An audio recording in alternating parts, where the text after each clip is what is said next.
누가복음 22장 39절에서 53절의 말씀을 함께 교독합니다. 예수께서 나가사 습관을 따라 감난산에 가시니매 제자들도 따라갔더니 그곳에 이르러 그들에게 이르시되 유혹에 빠지지 않게 기도하라 하시고 그들을 떠나 돌 던질 만큼 가서 무릎을 꿇고 기도하여 이르시되 아버지여 만일 아버지의 뜻이거든 이 잔을 내게서 옮기시옵소서. 그러나 내 원대로 마시옵고 아버지의 원대로 되기를 원하나이다 하시니 천사가 하늘로부터 예수께 나타나 힘을 더하더라. 예수께서 힘쓰고 애써 더욱 간절히 기도하시니 땀이 땅에 떨어지는 핏방울 같이 되더라. 기도 후에 일어나 제자들에게 가서 슬픔으로 인하여 잠든 것을 보시고 이르시되 어찌하여 자느냐 시험에 들지 않게 일어나 기도하라 하시니라.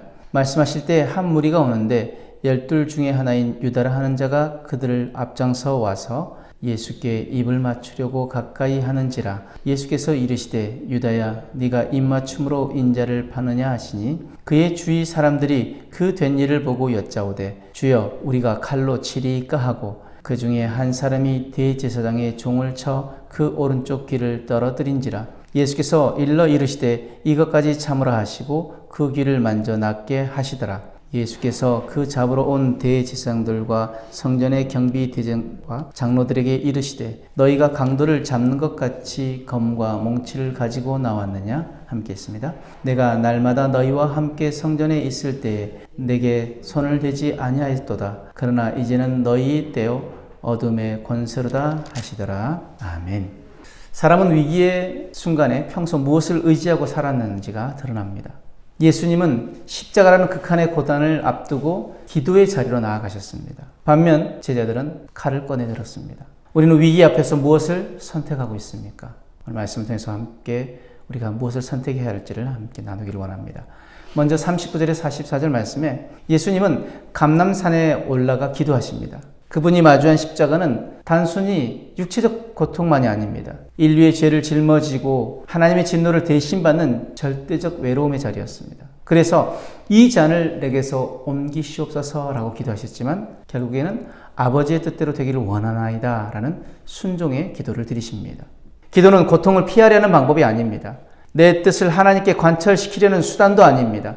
오히려 내 뜻을 꺾고 하나님의 뜻에 자신을 맞추려는 몸부림이 바로 기도입니다. 이 기도의 절정에서 하나님은 천사를 보내 예수님을 힘있게 하셨습니다. 기도는 우리가 하나님과 연합하는 자리이며 하늘의 능력을 힘입는 자리입니다. 우리는 위기의 순간에 정말 기도하고 있습니까? 나의 기도의 시간은 내 뜻을 주장하는 시간입니까? 아니면 하나님의 뜻에 순종하려는 시간입니까? 주님이 제자들에게 가르치신 기도, 우리가 주기도문이라고 하는데 그 마태복음 6장 10절에 뜻이 하늘에서 이루어진 것 같이 땅에서도 이루어지이다. 이렇게 기도라고 말씀하십니다. 이 구절은 하나님 제가 원하는 것이 아니라 하나님이 원하시는 것이 이루어지기를 바랍니다 라는 믿음의 항복 선언입니다.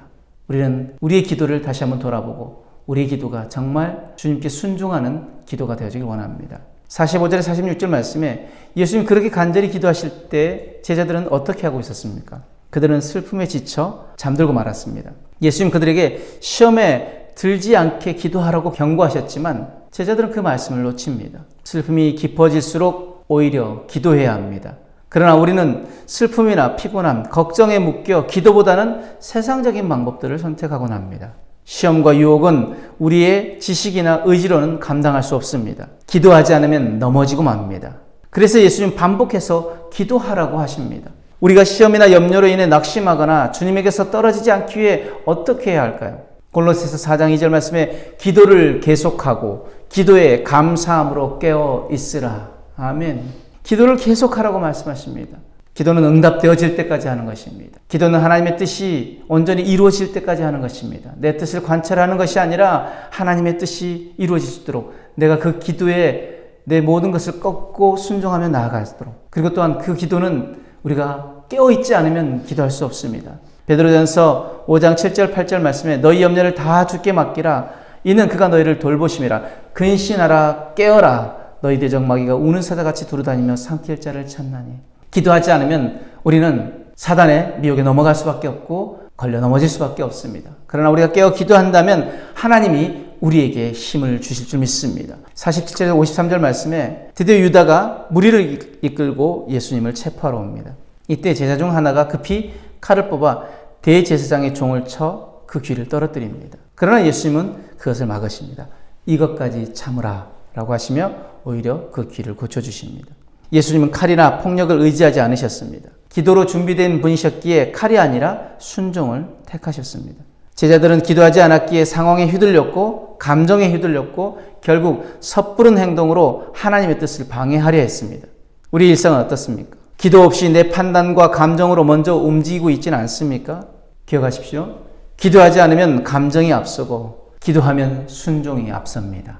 히브리서 5장 7절 8절 말씀에 그는 육체에 계실 때 자기 죽음에서 능히 구원하실 이에게 심한 통곡과 눈물로 간구와 소원을 올렸고 그의 경건하심으로 말미암아 들으심을 얻었느니라. 그가 아들이시면서도 받으신 고난으로 순종을 배워서. 우리 주님도 기도함으로 그 순종으로 나아갔습니다. 그렇다면 우리 또한 기도함으로 순종이 앞서야 될 줄 믿습니다. 말씀의 결론으로 예수님은 기도의 자리에서 하나님의 뜻을 붙잡으셨고 그 뜻에 순종하여 자신을 내어주셨습니다. 반면 기도하지 못한 제자들은 칼을 들었고 결국 흩어지고 말았습니다. 오늘도 우리는 이 두 갈림길 앞에 서 있습니다. 기도의 자리로 나아갈 것인지 아니면 내 힘으로 그 상황을 돌파하려 들 것인지 내 선택에 따라 결과가 달라집니다. 하나님께 맡기면 하나님이 하시기에 최상의 결과가 주어집니다. 하지만 내 힘으로 해결하려다 보면 실수와 후회만 남습니다. 그러므로 우리는 이 말씀을 가지고 이렇게 결단하길 원합니다. 첫 번째, 내 기도가 단순히 문제 해결과 내 뜻을 관찰하기 위함이 아닌 하나님의 뜻에 순종하는 기도가 되게 하겠습니다. 또 한 가지 결단은 위기 속에 감정에 치우치지 않으며 염려와 낙심으로 바닥에 떨어지지 않도록 깨어 기도하겠습니다. 이 결단이 있길 원합니다. 말씀 마무리하며 예수님은 기도로 고난을 준비하셨고 칼이 아닌 순종으로 구원을 이루셨습니다. 우리도 인생의 시험 앞에서 기도하는 주님의 그 모습을 본받아 우리도 기도하는 사람들이 되어지길 원합니다. 그 믿음의 기도로 언제 나아가길 원합니다. 고난이 와도 배신이 와도 어둠이 닥쳐와도 끝까지 기도로 순종하는 주님의 길을 걷는 우리 모두가 되기를 축복합니다. 시험에 들지 않게 기도하라는 그 주님의 음성을 우리 마음 깊이 새기며 승리하는 저와 여러분들의 삶이 되어지길 주님으로 축복합니다. 아멘.